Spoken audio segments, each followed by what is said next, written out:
Welcome to Betting on Success, a podcast that dives into the future of gaming with a focus on cashless technology. Hosted by Mark Morton, aka Morty. From cashless innovations to incredible career stories, this is where gaming professionals stay ahead. Betting on Success is brought to you by your friends at Marker Tracks and Coin, leading the way in cashless gaming.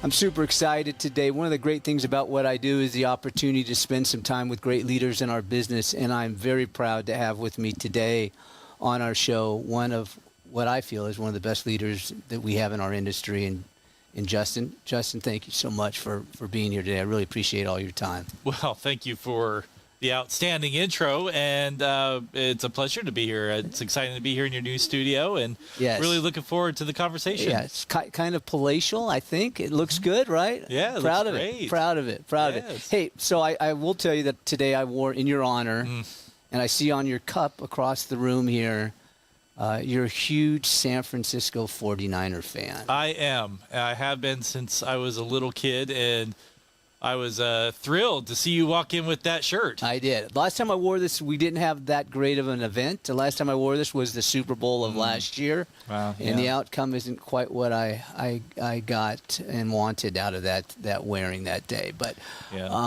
some background on how you became such a – I know you're a huge one. So how did you get to be such a huge 49er fan? Well, when I was younger, and I started to be aware of what NFL and football was, it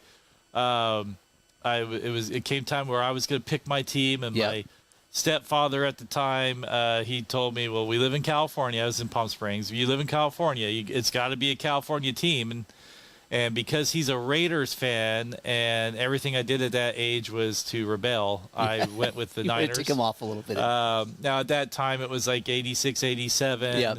So the Niners have Montana, Rice, John, the group. And so it wasn't a hard pick at the time. Yeah. And then a few years later, they're winning back-to-back Super Bowls. So that was it. You were hooked forever. Hooked. There you go. Win or lose, hooked.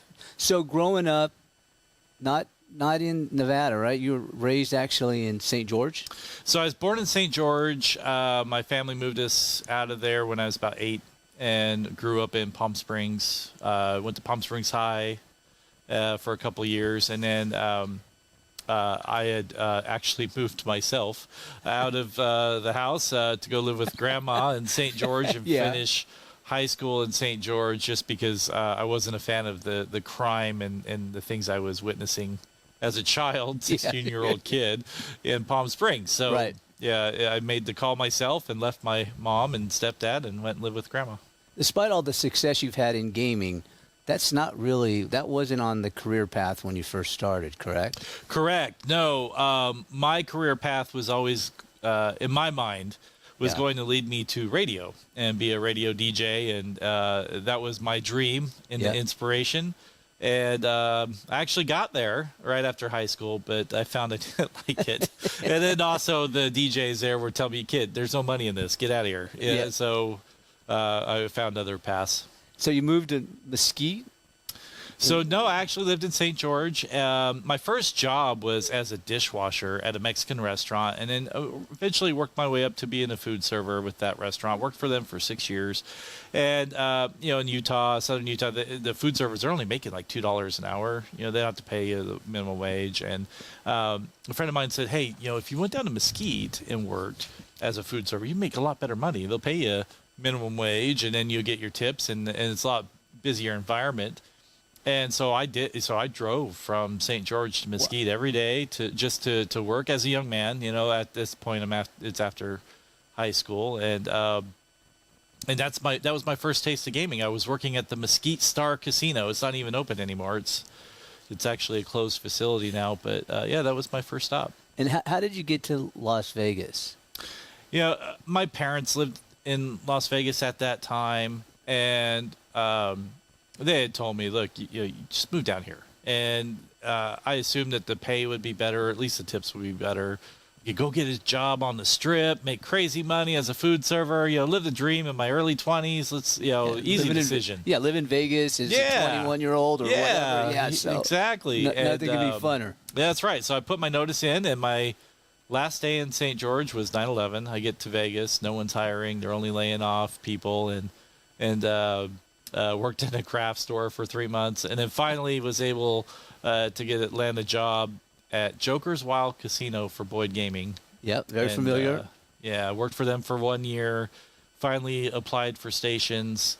Just because of their presence in the market was so large. Not knowing much about gaming at the time, I could see it for myself with commercials and how they positioned themselves. So I was able to get a job with Boulder Station back in 2003.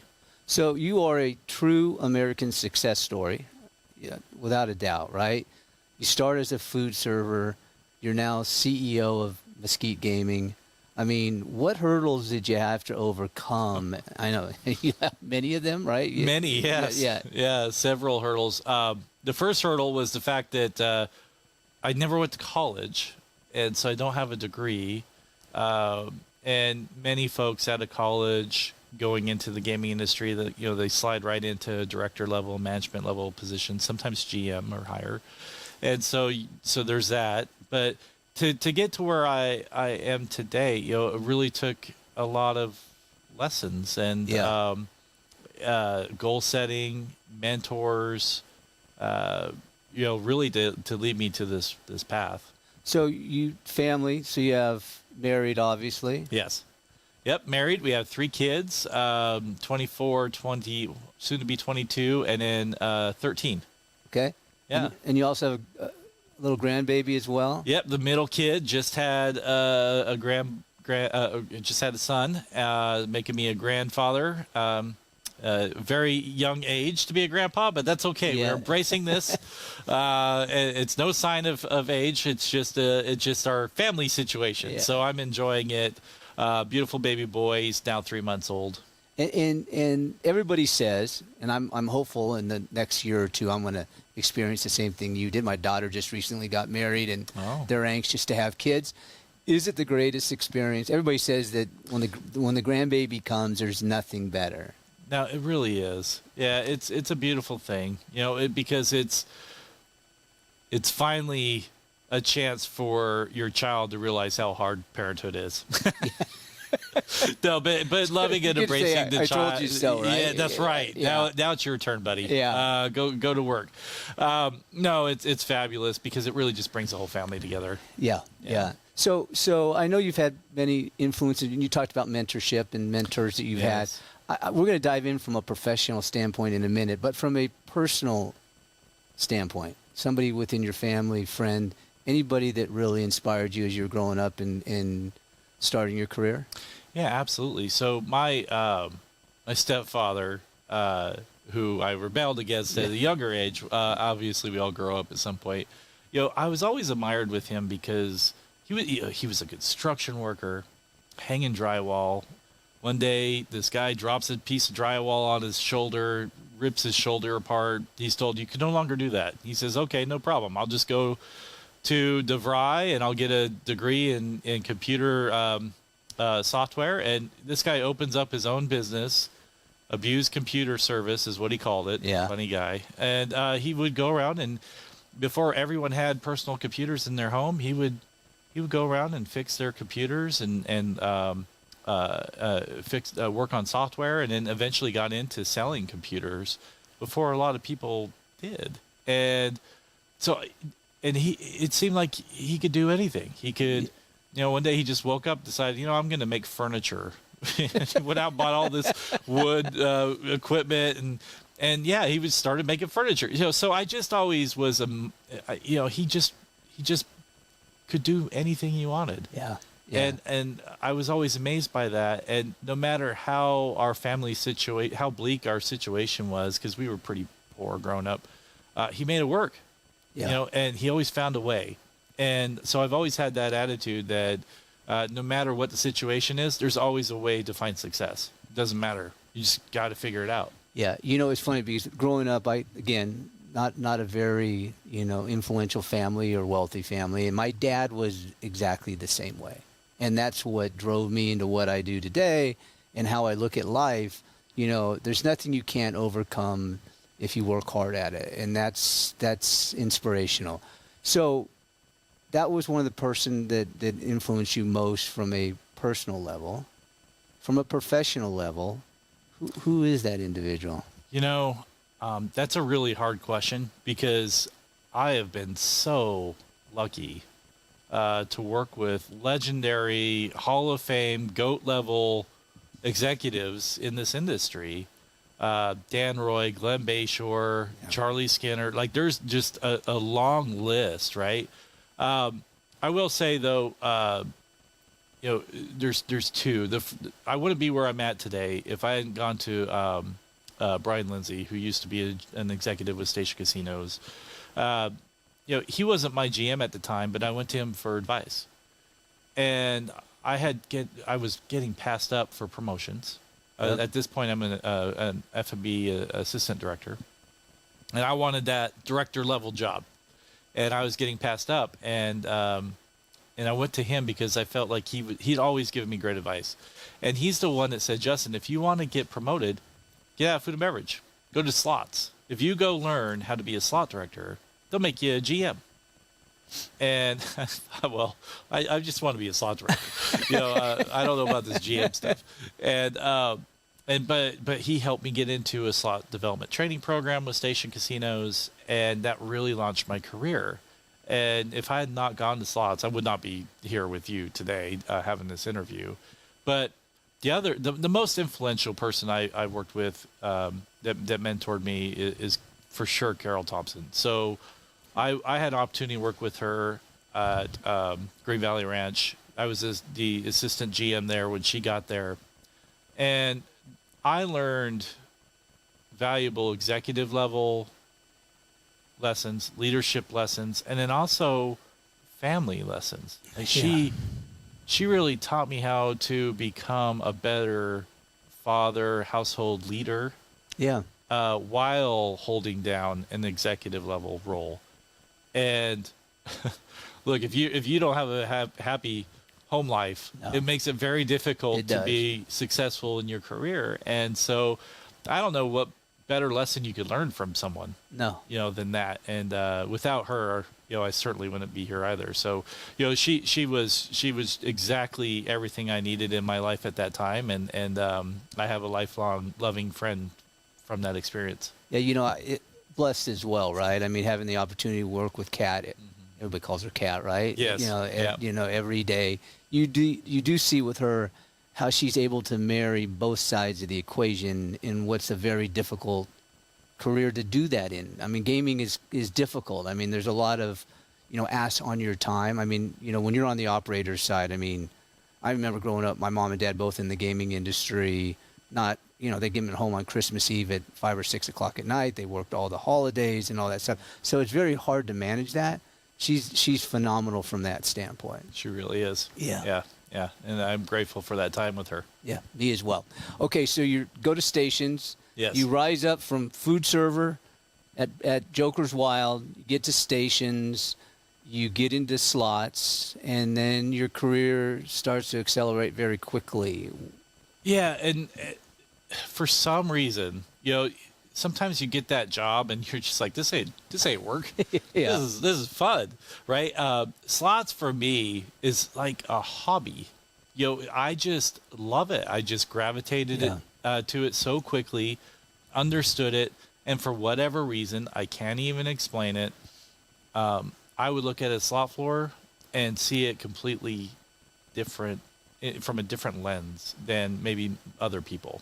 And so I had a unique ability to look at layout and memorize. I could walk the floor with you and tell you exactly what the win per unit of every game was on the floor. For some reason, my mind just catalogs those numbers. And because of that ability, I'm every floor I've been on has been transformed, and I've found only success every stop. I've yet to find success in being able to grow win per unit, grow coin in, and grow occupant. Like every major statistic you want to discuss about with slots, there's ways to grow it, and in my career, I've figured out how to do that. So So that's your passion. You Love it. Even to love this it. day. Even to this day, Oh, yeah. at your level, that's your favorite part of the business. For sure. Yeah. Hands down. Okay, so you're stationed. You go up through the ranks. You're at what properties did you? Man, Boulder, Sunset, worked at the corporate office for a minute. Yeah. Fiesta Henderson, RIP. Fiesta Rancho, RIP. And Red Rock Resort. And finished at Green Valley Ranch. And so, how do you leave stations? Obviously, your career is you're now an assistant general manager, right, for stations. Yes. So you said you didn't know if you ever wanted to be a general manager. So all of a sudden, something clicked, and you said, "I want something more." How did that occur? Well, I felt like I was close when I was assistant GM at GVR to becoming a GM for stations. However, an opportunity came up in upstate New York. And this part of the country is where myself, my family, we would go for summer vacations every year because my wife is from Western Massachusetts, which is 45 minutes from that area. So when the opportunity came my way to move us all to upstate New York, and I presented it to my wife, I was given an emphatic yes, let's do that. And so, the job, honestly, it was a VP of non-gaming, so that was a step down in title. And but this was her opportunity to be near her family, and I wanted to give that to her. So I'm a lifer. I'm a very loyal person. Right. So for me to leave stations, a company that had done so much for me in my career, my family, it was a hard decision. But that's like the only scenario that probably would have got me to leave that company. So you get to upstate New York with Rush Street. Yes. So tell me how that progressed, because when I met you, you were actually in Philadelphia at Rivers. Yep. How do you move, and what's some of the unique accomplishments you did, with Rush Streets to further your career and position yourself into what you're doing today? Rush Street for me was the best company I could have left stations for, because they don't have a large corporate presence. All of the decisions that occur happen on the property. And if you work for large companies like Stations or some of the others, a lot of the decisions are actually made at the corporate office. And someone comes over, hands you a playbook and says, here, run the plays. Right. Well, at Rush Street, you create the plays and then you go out and run them. And my time at Rush Street was just awesome. I loved working for that company. When I got to New York, they quickly made me an AGM, so I got back to my old title after only 2 months. About a year after that, I was the general manager for the Schenectady Rivers Casino. Beautiful property, right next to the Erie Canal. Just amazing employees that worked there. Was able to build a team of exceptional professionals. Some of them from Vegas, and during my time here, moved all the way out there with me. And I worked at that location for 4 years. And the CEO had asked, because we were so successful in New York, the CEO had asked me, hey, would you mind going down to Philadelphia, running a property down there for me? And that was a different environment for us because there was no family there. The only reason why we had moved upstate New York was to be near our family. But really fun experience, though, to run a casino just a block away from the Liberty Bell, just right downtown Philadelphia. And so a desert rat like me to go to the East Coast and cross the Delaware River every day to go to work, just a whole different experience. We lived in South Jersey, which was only 45 minutes from Atlantic City. Yeah. So we would hop down to Atlantic City, and obviously not Vegas, not the Strip, but has its own unique charm to it, and really enjoyed that. So it was a fun experience for us. And so now your career path is accelerating even faster, but you have even a bigger opportunity on the horizon for you. You didn't know it at that time, but it was right around the corner. And I want to talk about that here in a minute. But I said at the beginning of the show, that I respect you so much as a leader. What are the attributes that you look for in the individuals that you want to have surround you, and why do you think you've been so successful as a leader up to this point? The success, really comes from, I think, my own just my own nature. Yeah. I'm a very humble person. Sometimes Kat would tell me too humble. You gotta get over that. So I'm working on that. But and also I've done all these jobs along the way, right? So I'm very sympathetic towards the servers all the way up to the GMs because I've done those jobs. I know how hard they are, and so I relate to that. But the characteristics that I look for are people that have strong EQ, emotional intelligence. Yeah. That to me is critical because these jobs are tough, and if you don't have the qualities of recognizing when a person needs just a good listening ear, or when they need to get good direction, good communication. Usually, typically, those leaders with high EQ are going to be more susceptible to that. And so when I look back at teams I've built, most of the key people are high in EQ, and they're team players. They're the egos are checked at doors, and we just have a really good atmosphere, culture that we are able to inspire others with. So that's the first thing I'm looking for. And so how do you motivate them? How do you drive them to think and behave like you? A lot of it's through just being a good example. Yeah. Honestly, I want them to make decisions. I actually typed out a letter for my team in Mesquite, and it basically said, make decisions on your own. And then I ended it with, I'm looking forward to your first mistakes. I love that. And then I signed it. And now they all got a copy. So, their first mistake, they could, they can just come to me and say, look, you gave this to me, you gave me permission. And obviously, there's dollar amounts involved. So there's thresholds with those decision-making, with that decision-making process. But, that's what I'm pushing for, to have the executives make decisions that a business owner would make.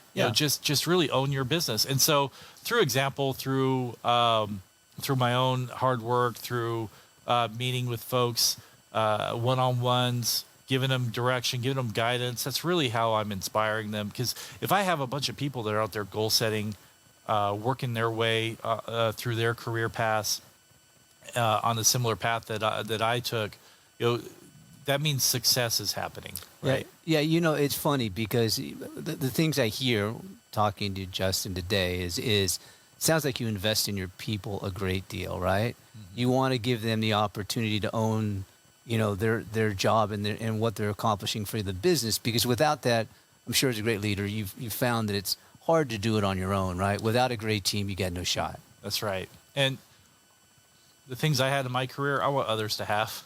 Yeah. Right. I want them to have the mentors I had. I want them to have the development programs or just people that would give them advice. I was fortunate to have those things, and it worked out for me. So I want those people to have that. Okay. So for someone that didn't want to be a GM, just wasn't on my horizon. Not on your horizon. Yeah. Okay. But you did, and you loved it. You embraced it. Now you got even a bigger opportunity. That's right. You get approached now to become the CEO at Mesquite Gaming. Mm-hmm. Tell me how that all occurred. Well, through relationships, and the at first I was approached to be a consultant for Oak Tree Capital, which was looking at the Casablanca and Virgin River, and they needed someone to come in and help guide them on making capital decisions on how to best improve the properties. They knew that they wanted to go in there, buy these 2 casinos, and invest some large capital into both of them to improve them and generate additional revenue, additional traffic to the properties. And through relationships, through friends, they had found out that I knew the area really well. Growing up there and graduating high school in St. George, and my first gaming job was in Mesquite. So not very many of us out there, that can say that. And so I was approached, and when they offered the opportunity to come in as a consultant and with opportunities to really come in and just be a visionary for the properties, that was really attractive to me. It also got us an opportunity to get out of Philly and get back to where we want to be, is with family, right? So if we were not going to be in upstate New York, well, all of my family and my wife has some family here too. It was just great for the family to be able to come back to Vegas. And so, it was just through relationships that it all just came together. So how does it become a full-time gig for you, though? They ask you to consult, give some feedback, input into the vision that they're going to have out in Mesquite. When did you decide that this was the role you wanted? How did that come about? Well, it just, for me, Mesquite has always been precious, right? Yeah. And it means a lot for me and people in my inner circle, because that was a place that we would go and have fun. And, so the opportunity came about shortly after we closed on the properties in December. The Oak Tree would like to have me move into the CEO role. And for me, it was just excitement, to be able to come in and lead that company, the aspects of it, to be able to come in, create. I already had some amazing ideas on how to transform the properties. Yep. And I knew that the operations side would also have to evolve and transform, and you can't do that as a consultant. So, I accepted the role and just ran. So the vision of where you want to take those two properties, Virgin River and Costa Blanca, obviously very mature market. Properties have been around for a number of years. They both have a very unique personality, having called on them for many, many years. How do you kind of marry all of that together to get where you want to be with the property? Well, the first step is to not destroy the aspects of those properties people love and always have loved, right? Like, the first thing I was told was don't mess with the steakhouse. It's great, at Catherine's. Catherine's is a very famous steakhouse. People love it, and so that type of thing, right? Like, take the unique aspects of the two properties, the character, the charm, what they're known for. The Costa Blanca's spa, golf, Catherine's, Virgin River, bowling, gambling hall, good food, right? So we're maintaining all of that, but then adding things that would attract folks from Vegas up there, or people from St. George, which is also a very fast growing market, and make Mesquite their stop. Don't drive by Mesquite if you're coming from St. George down to Vegas. We have everything that you're looking for here in Mesquite. So, the first thing we did was improve the slot floor. When I got there, the average age of a slot machine was 15 years old. The lease percentage was, let's just call it, higher than the national average.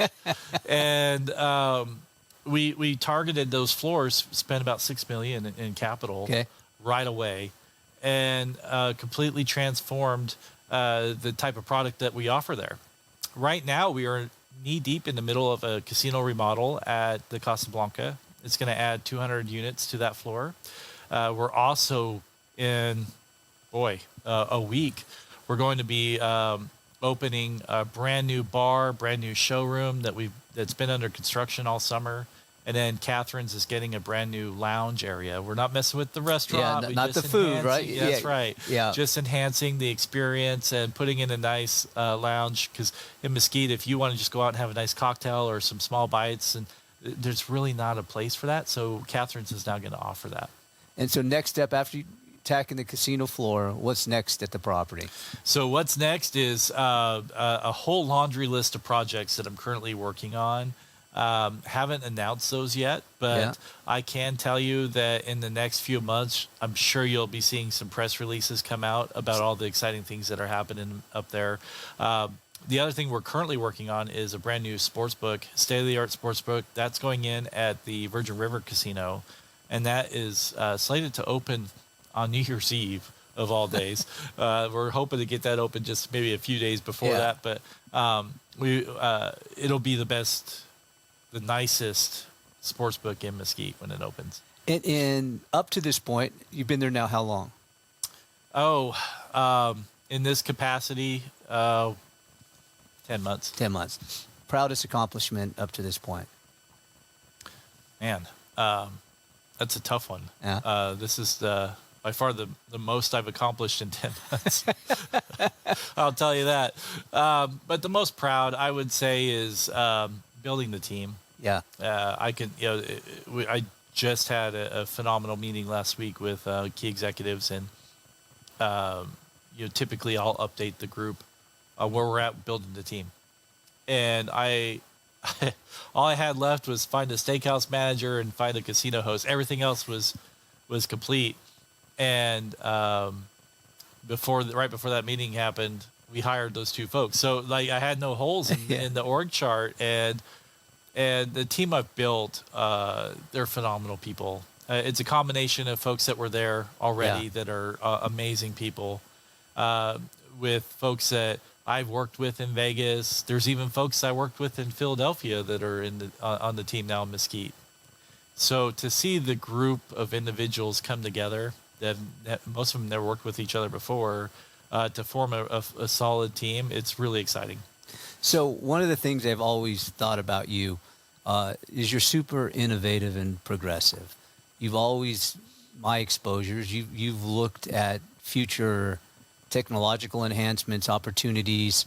You always want to try to look down the road more than the traditional leader that I've seen, but you do a very, very strong job with that. Where do you think, or what technologies do you think are going to impact our industry over the next 24 months? Well, I think it's certainly around accessing cash. It's the most simple task for other businesses. Like, I just went and bought my coffee today with my phone, with an app that I was able to download funds from my bank to the app, and they scanned it, and I got points for it. I'm pretty sure I'll get a free coffee next week because of it. And you look at gaming and you say, well, why can't we have that? What is the challenge of not being able to just access my funds and gamble money just as I bought myself a coffee? So there's a lot of people out there that are, a lot of businesses out there that are racing towards getting this accomplished. And obviously that technology's there, but it's not as simple as it was for me today to go out and get a Dunkin' Donuts coffee with my app. There are businesses out there that have mastered that, I think, and made it very simple and easy to do. It's just it's not commonly found in the casinos now. And so that'll be the next step. And why do you think that is? Honestly, you have to believe in that process. You have to believe that there's a demand for that. And then once you do have that belief that there's that demand, and ends up on your priority list. And we all tackle things as fast as we can get to them, right? But once it lands on that priority list, then it becomes real. So you just have to make it part of your priority list. You have to believe that there's a demand and a need for that there. Also, you want to get ahead of it. You don't want to be the last person that is adopting that type of technology and offering that to your guests. Otherwise, you look like you're left behind and you're missing out on opportunities. So again, true American success story. I can't stress that enough with what you've done, Justin. Personal biggest accomplishment over these years, professional business. Do you have one, or is there something that stands out to you? I would say it's definitely becoming CEO of Mesquite Gaming, and mainly because that's where I started. To be able to, I'm telling you, I would go work at Mesquite Star, do my shift as a server, and then we would get off work and go over to the Casablanca, go into the cafe, have some cheap eats and gamble for a little bit. And now to sit in that cafe as a CEO and have lunch it's really it's really just a nostalgic feeling, and hard to describe, but it's just crazy. I never imagined as a young man, eating in that cafe that at one point in my life I would be running that cafe or running the casino. So that to me is, and then also the other side of it, Mark, is that if I tell someone in Philly, hey, I'm going to go run a couple casinos out in Mesquite, good for you. That's great. Good accomplishment. If I go home and tell my, classmates from school or, my friends and family, hey, I'm running the casinos in Mesquite, it's a whole different aspiration or admiration for that role. So that I would say that this is by far my biggest achievement. It's funny because, you keep saying family and friends a lot, right? I mean, you just gave me chills when the thought of like you grew up and now you're the person that's in charge of what's going on in a tremendous opportunity. Congratulations on that. That's phenomenal. Okay. So I'm a food server. Yes. I don't know quite what I want to do with my career, right? I don't know where I want to go. What advice would you give somebody as they're starting out? Because that's, a lot of times people don't know what they want, and you didn't really either, but then all of a sudden you grew into something. What advice would you give that individual? I would say that just if you see opportunity, go after it. This whole management road really started when I had a manager that was more interested in his girlfriend than running the restaurant. And it frustrated me to no end. So I went to his boss and said, fire this guy. I'll run the restaurant for you. And he said, well, slow down. Look, if you want to get management, I'll put you on as a supervisor in the cafe on Graveyard tomorrow. But I'm not putting you in charge of that restaurant. And I could have walked away and said, no, that's not for me. I want that restaurant. And if it's that or it's nothing. And no, he offered, there was opportunity there right in front of me. And it wasn't very attractive. $27,500 a year, Graveyard. I took it because I recognized that was the first step. So if you have that opportunity in front of you, I would say take it.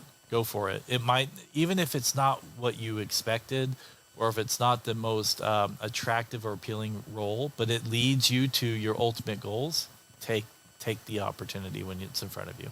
All right, here's another tough question, my last question of the day. Okay. All right. So somebody looks back on Justin. What do they want?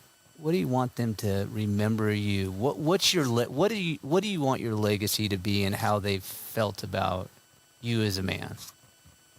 I don't think I've ever been asked a question like that before. I would just say that they enjoyed their time with me when they had it. That it was that I made a positive impression on them. That's fantastic. Well, you have. And from this conversation, Thanks, Justin, I can tell you've impacted a lot of people over these years. And anybody that's watching this today, to see what you've done and accomplished, no college education, food server, the CEO of your hometown's casinos, it's going to inspire a lot of people that watch the show today. So thank you very much for being on. My pleasure. You bet. All right, everybody. Thank you for joining. Just don't forget to comment, like, and subscribe. And if you want to be another guest like Justin on our show, please email us at info@markertracks.com. And again, thank you for your time today. I hope you enjoyed the show. That's a wrap for this episode of Betting on Success. If you enjoyed the conversation, be sure to like, subscribe, and share. Stay tuned for more insights from gaming industry leaders. We'll see you next time.